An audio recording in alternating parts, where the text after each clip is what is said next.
Operation Walk was originally set up by Dr. Larry Dorr, who's an orthopedic surgeon in Los Angeles, and it has developed over the years. I think it's over 22 years in existence now.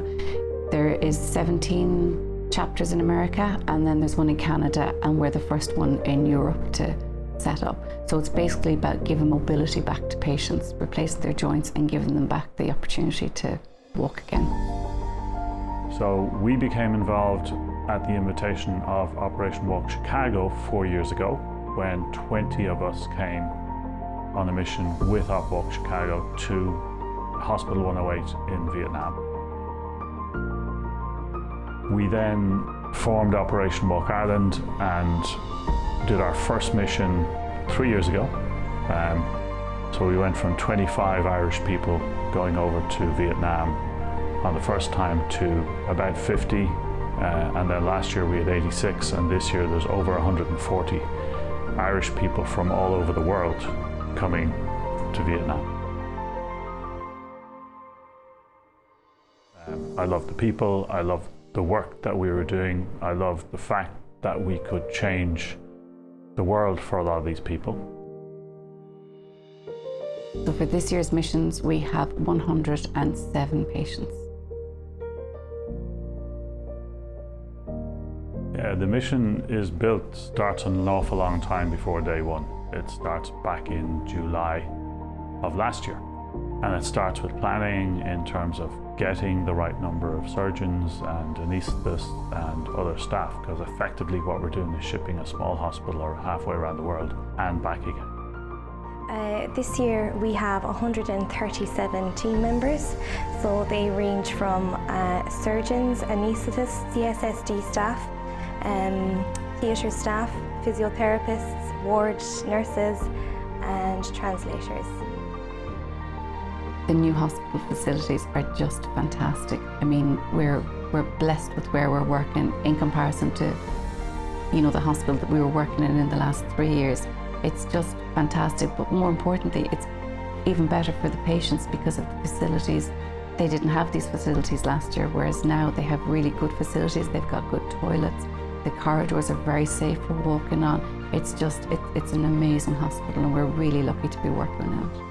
I'm amazed at the new hospital. I'm amazed at how quickly it was built. Well, there's air conditioning. There's actual windows, and it's taken about 10 leaps from where the previous one was. In this country, there are a very high incidence of advanced arthritis in younger patients. What that means is that these people are out of the workforce, and they may have children who need to be looked after. They may be looking after their parents, and because of their age, they may even be looking after their grandparents. Operation Walk is needed in Vietnam because there are such a huge population of people who are less fortunate and who don't have access to this type of healthcare. The patients are often young, and they often have advanced disease that we would never see the like of back home. I mean, the patients just take it for granted that this is the way they have to live, that they have no option, this is the hand that fate has dealt them. But now it's opening up options for people, like young people can go back to work when they can walk. They can feed their families because they can earn a living. They're not a burden anymore if they can move. It. So Operation Walk help that patient to have a better hip or knee joint so that they can walk again, they can have a job again, and in most of all, they can be independent again. Although 100 joint replacements doesn't seem a huge amount, in the big scheme of things, it's a huge amount for each of those patients. It's lovely to help these people who really seem very, very genuine and kind of very happy that we're here. Sometimes forget that we're not busy enough to come away and actually do something for other people. We always think we're too busy to take a week or two off, but if you actually want to do something, it's not a problem. So Vietnamese patients are fantastic, and they're the reason I keep coming back with Operation Walk Ireland. They are completely different to patients at home. Their pain levels are, they're phenomenal. They have a pain threshold I've never seen. And I suppose because a lot of these patients have been living with pain for like over 20 years, I think they're just so grateful that something's finally been done, that they are willing to tolerate physio immediately post-op, which is very, very rare.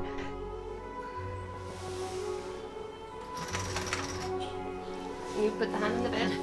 I'd oftentimes love to take some of my patients from home and bring them over and show them what the Vietnamese patients put up with and how they recover and how hard they work to get themselves better.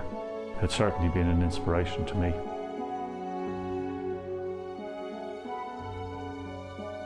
They're pleasant, they're so friendly, they're happy, they seem happy and grateful, and yeah. They're very strong people. They're happy just to, whatever you ask them to do, whether it's exercises, walking, they're so willing just to do it, and they are so thankful for all the help they're getting. I got talking to this really pleasant lady. She's a lovely smile, very gentle smile, and I asked her was she still working, because a lot of these people cannot work, and she's a 63-year-old lady, and she took a big smile and she said she was a farmer. My father-in-law was a farmer, and I wondered if she was a cattle farmer. She said she was a rice farmer, so she told me she had loads of rice that she could give me.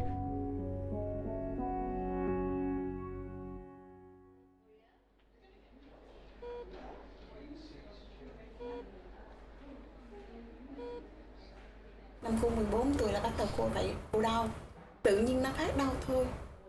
Cô đau ở trong cái phán, là bây giờ là nó lại đau ngay cái đầu gối, nên là nó đau buốt luôn á.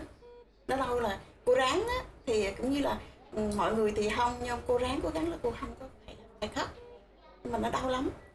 Tưởng tượng là mình đứng dậy mình đi là nó không thể được nữa. Chị rất là đau, thì mấy tầm khoảng 5-6 tháng nay rồi, đau lắm. Nhưng mà cũng chữa đông chữa tây, nhưng mà chữa đủ các loại rồi, nhưng mà nó không khỏi. Ngồi này bình thường này thì nó đỡ đau, nhưng mà khi mình đứng lên mình đi ấy, là đau nó mút từ ở trên này, nó mút xuống, nó kéo ngay trên đầu mình, nó đau lắm ấy. Cô đi là khó khăn nhất, đi với là đau quá là cô đi không được thôi. Con cô đều lớn hết rồi, chỉ có cô ở nhà là nấu ăn cho con. Em giúp em nấu cơm, giặt quần áo,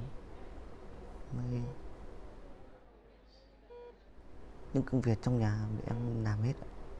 20 năm nay rồi chị coi như là đi đứng mà nó khó khăn lắm. Đau thì nhiều khi là mình không làm được nặng, nhưng mình vẫn có thể mình làm nhẹ ở trong nhà được. Cô vẫn cố gắng phải làm, cô phải nuôi con. Cô phải với con, nó đau nhưng mà cô mới là con cô mới bắt đầu thi vào đại học, là học xong rồi là cô không ráng được nữa, là cô mới bỏ việc. Chưa, tại đau quá em không đi được. Thật ra thì chị rất là mong muốn thì thay khớp để cho chị đi lại bình thường này, cái đầu tiên này. Cái thứ hai là chị sẽ giúp con cái nó làm việc nhà, rồi mình có thể mình đi làm được thì là cái tốt. Cái tốt nhất là của chị là có 3 điều ước của chị như thế. Thì chị rất mong muốn để đi lại được bình thường như mọi người. Em chỉ ước là các bác sĩ sẽ chữa khỏi bệnh cho em, để em còn thực hiện các ước mơ sau này nữa. Cô không may được nữa, là vì nó đau quá. Cô chỉ mong là được mình thay được như vậy, là cô về cô phải làm, cô sẽ làm lại.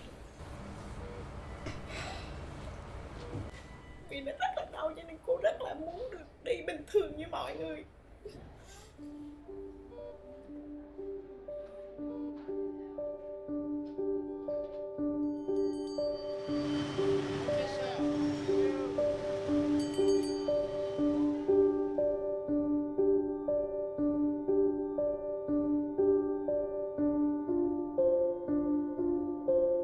It's very interesting that they seem to be very similar to Irish people in terms of cultural heritage, in terms of outlook in life.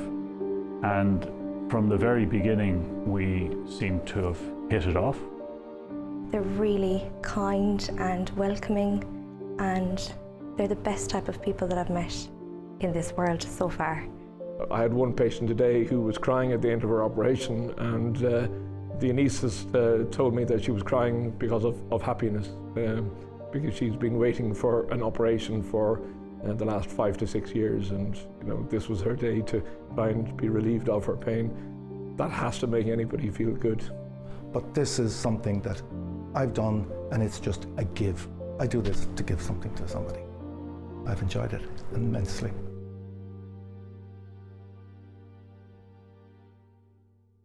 Operation Walk Ireland wouldn't have started and wouldn't be able to continue without the generous sponsorship of companies. It doesn't matter how much that you've donated. Every single little bit helps. I mean, the equipment, to the implants, to the little bit of gauze that we use in the patients, to the needles, it all goes towards that and all goes towards the patients as a result. And I'd just like to thank anyone that has sponsored us. It has brought us here to allow us to do this work. Without these sponsors, it wouldn't exist.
của bệnh viện 108 ấy, của nước ngoài đã giúp em phẫu thuật để cho em đỡ đau hơn. Em rất cảm ơn.